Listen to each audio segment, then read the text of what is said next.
konflik keluarga, perkara kemerdekaan, dan ketergantungan terhadap rezim. Mungkin 3 itu yang saya dapat setelah membaca sebuah cerpen dari Ranang Aji SP yang berjudul Keluarga Kromo. Ya, cerpen ini dimuat Jawa Pos pada Sabtu 9 November 2024 kemarin. Ini cerpennya ya, teman-teman ya. Dalam cerpen ini ada beberapa hal yang menarik menurut saya. Yang pertama, bagaimana Ranang Aji ini menceritakan sebuah keluarga, yang mana dalam keluarga tersebut mereka memiliki pandangan yang berbeda terhadap suatu rezim pemerintahan pada masa itu, dan memang cerpen ini memiliki latar belakang sejarah Belanda, yaitu mungkin cerpen ini terjadi pada masa kolonialisme Belanda, yang mana ini ditunjukkan suatu peristiwa ketika pasukan Nika datang dan mencoba merebut kembali wilayah koloninya di tahun 1947. Nah, ini menurut saya sudah menunjukkan waktu kapan cerpen itu terjadi. Dan di sini ada Nika, yang mana kita tahu Netherlands Indies Civil Administration adalah suatu militer Belanda pada saat itu yang bertugas antara tahun 1944 sampai 1947, di mana yang keluarga Kromo ini adalah salah satu tokoh. Dia adalah anak bungsu, anak terakhir dari keluarga Kromo ini, yang mana keluarga Kromo, si bapak adalah seorang yang memihak pada rezim Belanda, di mana ia adalah seorang lelaki yang bekerja untuk suatu pemerintahan Belanda, di mana ia sangat membenci sekali terhadap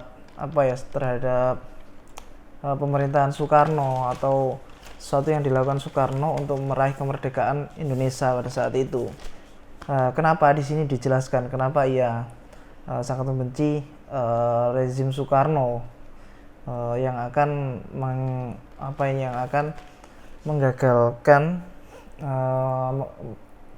yang akan memerdekakan Indonesia, barangkali seperti itu.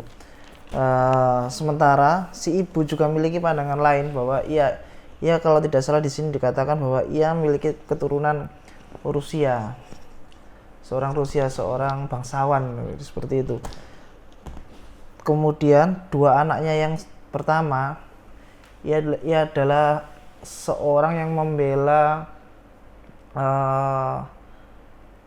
NKRI untuk kemerdekaan, sehingga dimana si bapak ia sangat membenci si anak pertama tadi, 2 anak pertama tadi, yang mana ia mengikuti sekolah militer untuk mensukseskan kemerdekaan Indonesia di sini. Kemudian di sini juga dikatakan bagaimana seorang ini memandang suatu kemerdekaan, di mana di sini disebutkan Ranang Aji SP, yang mana ia keluar dari dialog yang dikatakan oleh si bapak tadi yang membela rezim Belanda, bahwa kemerdekaan yang menurut saya suatu pandangan kolektif menjadi suatu pandangan yang individual. Bagaimana suatu kemerdekaan itu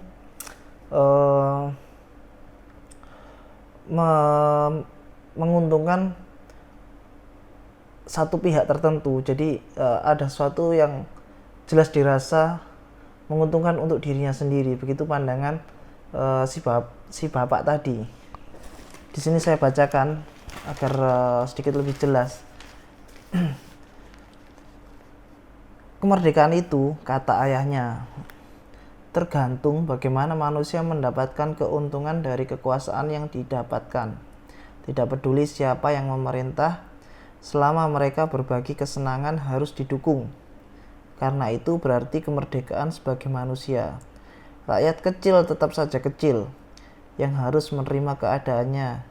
tidak akan pernah merdeka dan menjadi mangsa siapa yang berkuasa. Itu adalah hukum alam. Ini dikatakan ayahnya, ayah Kromo tadi, yang mana di sini semua memiliki suara termasuk Kromo.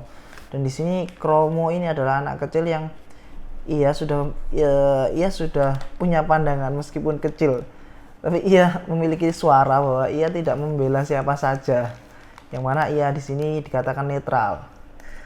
Sementara itu ada hal menarik lain.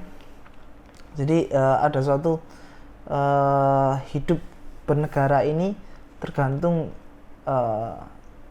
kesenangan dalam hidup atau keuntungan dalam hidup bernegara ini sangat tergantung pada siapa rezim yang berkuasa. Di situ di dalam cerpen ini dikatakan seperti itu, kurang lebih yang saya tangkap seperti itu. Selain itu ada juga hal-hal menarik, termasuk cara Ranang Aji membuat membuat dialog dalam cerpen ini. Ia membuat dialog-dialog kecil, namun saya merasa bahwa dialog itu cukup kuat, juga ada humor juga di situ. Yang mana ketika saya masih ingat, yang mana ketika si ayahnya tadi tidak menyukai dua anak pertama tadi, di sini dikatakan bahwa ada hal yang sangat lucu juga termasuk jenius dalam membuat dialog ini. Ayahnya berkata, "Kalian itu cuma kencingku," teriak ayahnya murka. Suaranya bergetar menahan tangisan, dan faktanya ayahnya memang menangis. Ini ketika si dua anak tadi tidak membela ayahnya yang bekerja untuk Belanda, bahwa si ayah ini diuntungkan rezim Belanda karena ia bekerja di suatu pemerintahan Belanda. Dan disinilah esensi kemerdekaan itu diperdebatkan tadi. Kurang lebih seperti itu bacaan saya terhadap cerpen Ranang Aji SP. Jika teman-teman kurang jelas, mungkin bisa komen di bawah, kita diskusi, atau langsung membaca cerpen Ranang Aji SP ini yang dimuat Jawa Pos pada Sabtu 9 November kemarin. Semoga masih ada.